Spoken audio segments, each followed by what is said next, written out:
এটা হচ্ছে ঝুলন্ত ব্রিজ। আপনারা টিভিতে বা মিডিয়াতে যে ব্রিজটা দেখেন ঝুলন্ত ব্রিজ, এটা অ্যাকচুয়ালি আপনারা ঝুলন্ত ব্রিজ বলেন, এটা কিন্তু আসলে পুরোপুরি ঝুলন্ত না। দেখছেন ঝুলন্ত ব্রিজ, এখানে টুরিস্ট বোট আছে, আপনার ইচ্ছে করলে টুরিস্ট বোটে চড়তে পারেন। এবং মেন কথা হচ্ছে আপনারা যখন এখানে পর্যটনে আসবেন তখন এখানে প্রশিক্ষণপ্রাপ্ত ট্যুর গাইড যারা আছে 13 জন প্রশিক্ষণপ্রাপ্ত ট্যুর গাইড, তাদের সাথে একটু যোগাযোগ করে আসবেন, তাতে আপনাদের ভালো হবে। কারণ আপনারা কীভাবে আসবেন, কোথায় আসবেন, আপনাদের যাওয়া আসা ভাড়া কত, এবং এখানে কোথায় কোথায় থাকবেন, প্রাইস কেমন, এগুলো সব ওনাদের কাছ থেকে জানতে পারবেন। আমার যে ক্যামেরাম্যান জেবদিন চাকমা, সেও কিন্তু এখানে প্রশিক্ষণপ্রাপ্ত ট্যুর গাইড, আমিও। আসেন দেখি। ওটা হচ্ছে অরণ্যক, তাই না? পলয়েল পার্ক। পলয়েল পার্ক বাংলাদেশ পুলিশের অধীনে হ্যাঁ। পলয়েল পার্ক। আপনি এখান দিয়ে কিন্তু বিভিন্ন জায়গায় যাতায়াত করা যায়, বিভিন্ন সুবলং, সুবলং, বালুখালী, পেডাটিংটিং, পেদাটিংটিং, কাপ্তাই, বাগাইছড়ি, জুরাইছড়ি, কাপ্তাই, মানে রাঙামাটি জেলার 10টা উপজেলার সবগুলোতে মোটামুটি আপনি বোট দিয়ে যেতে পারবেন এখান দিয়ে। আর যদি আপনি এই বরাবর চলে যান তাহলে আপনার navy camp, Kaptai navy camp পাবেন। নেভি ক্যাম্প, বালুখালী, হ্যাঁ, বরগাং, বেড়াইনা, ডিভাইন লেক। আজকে কিন্তু অনেক পর্যটক আসছে। জেপলিন একটু দেখাও তো এখানে। আপনারা যখন রাঙামাটিতে আসবেন তখন আপনাদের কিছু টিপস দিই।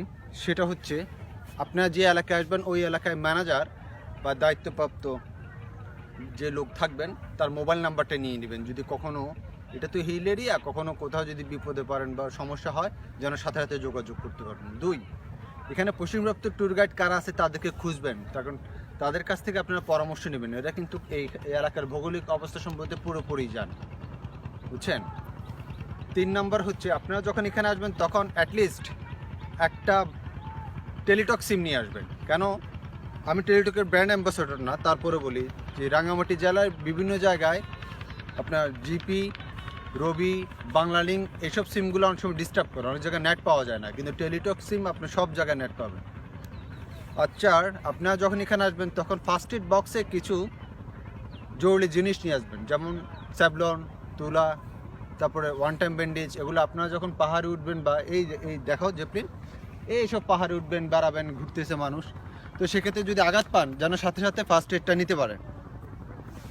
আর 3rd হচ্ছে আপনারা প্রশিক্ষণপ্রাপ্ত ট্যুর গাইডের সাথে যোগাযোগ করবেন এই কারণেই, অনেকের কাছ থেকে শুনি এখানে ভাড়া বেশি, কারণ 500 টাকার ভাড়া আপনারা 1200 টাকা দিয়ে আসেন, 15 টাকা দিয়ে আসেন, আবার যা বিভিন্ন জায়গায় কিন্তু তারতম্য। আপনার এটা সাধারণ হতেই পারে, যেহেতু এটা পর্যটন এলাকা, আপনারা বেড়াতে আসবেন, এখানে যারা বিজনেস করবে তাদের একটা বেনিফিটের ব্যাপার আছে।